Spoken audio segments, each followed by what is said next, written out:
We've all had conversations with people, haven't we? It's pretty common. And I totally understand where you're coming from.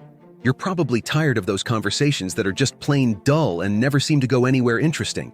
What you're truly craving is a bit of excitement, that special something that adds a spark to your interactions, something that grabs people's attention and leaves a lasting impression. Imagine this scenario. You walk into a room and it feels like all eyes are on you. People can't help but notice you in a positive way.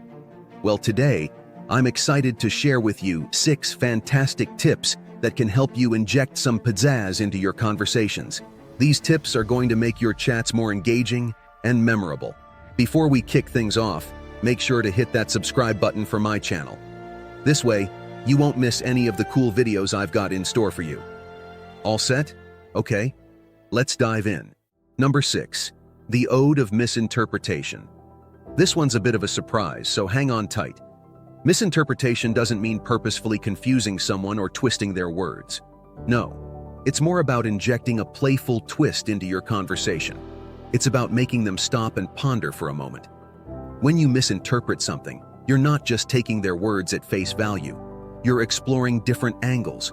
You're uncovering hidden stories and adding a hint of mystery to what might have seemed straightforward before. It's all about adding an unexpected twist to keep things interesting. Let's say they start talking about their job as an accountant, and you come back with a playful comment like, "Oh, so you're a real numbers whiz, huh? I bet you can even guess how many jelly beans are in this jar." It's a simple, light-hearted remark that can add some fun to a somewhat dull topic.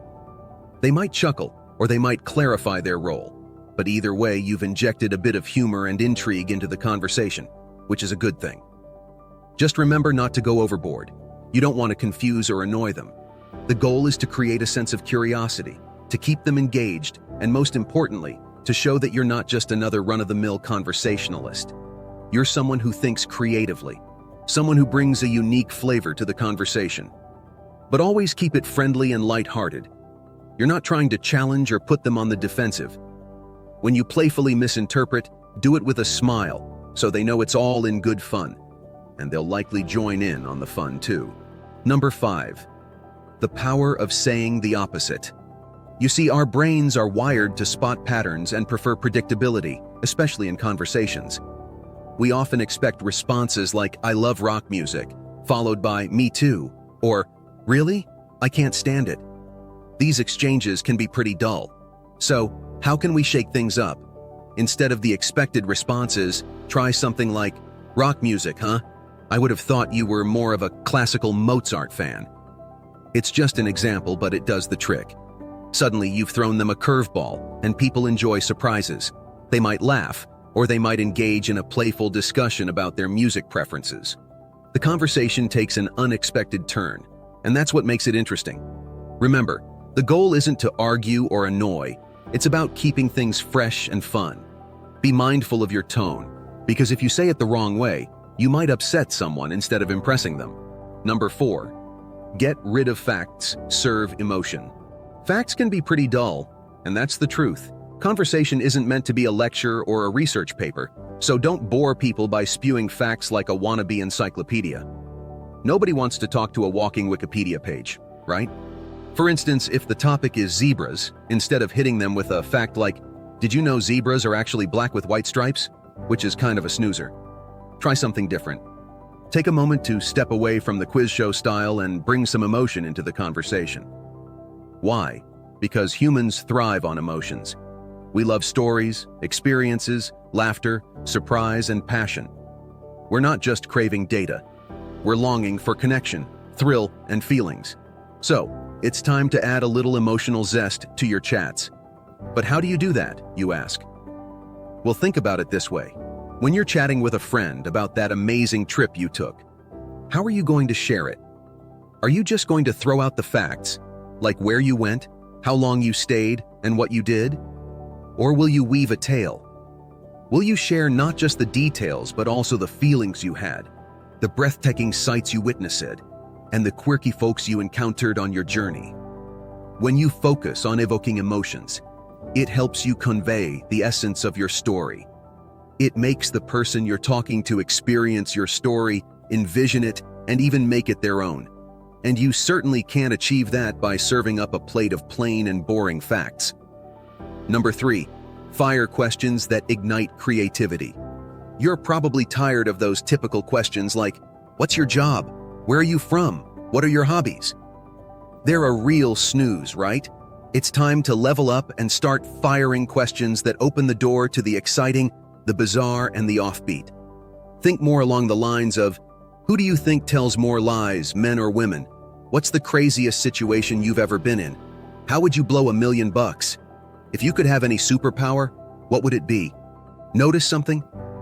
These questions aren't just inquiries, they're invitations. Invitations to dream, to wander into the unknown, to step outside that comfort zone. They signal that you're not interested in just scraping the surface with small talk. You know, this year's stock markets have been quite a topic, haven't they? But when it comes to engaging and enjoyable chats, these kinds of questions show that you're ready to break away from the ordinary and welcome the extraordinary. They give the other person a chance to share a side of themselves that often stays tucked away, offering you a special glimpse into their true personality. It's a chance to build a deeper connection with them.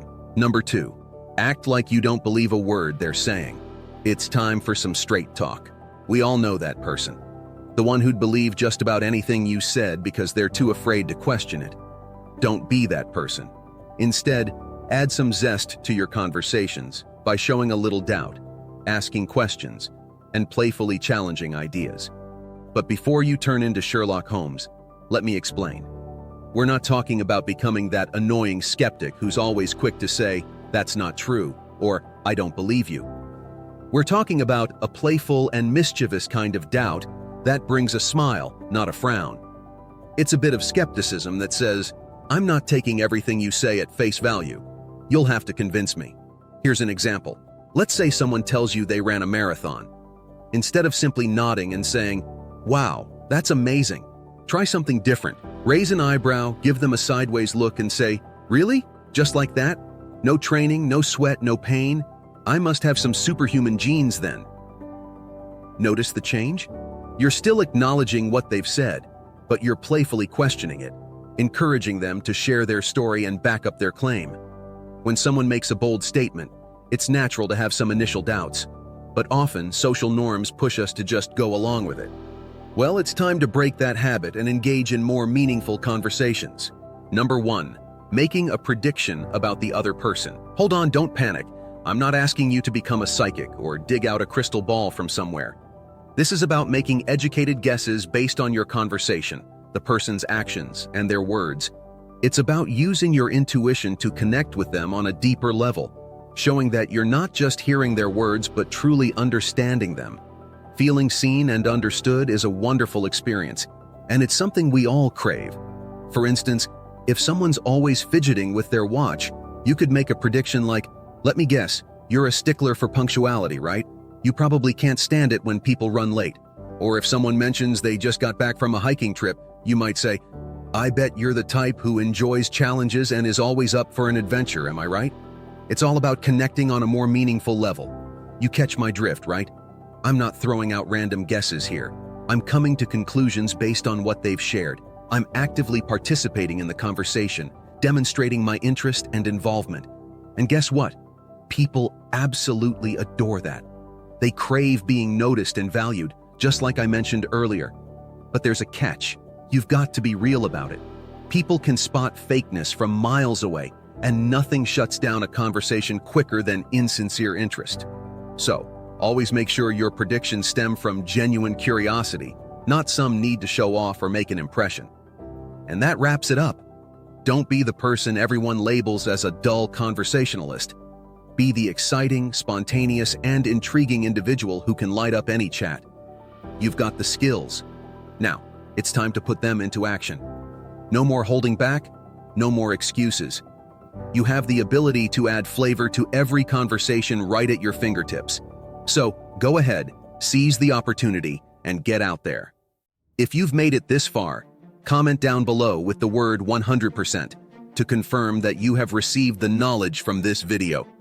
For more interesting topics, make sure you watch the recommended video that you see on the screen right now, Thanks for watching.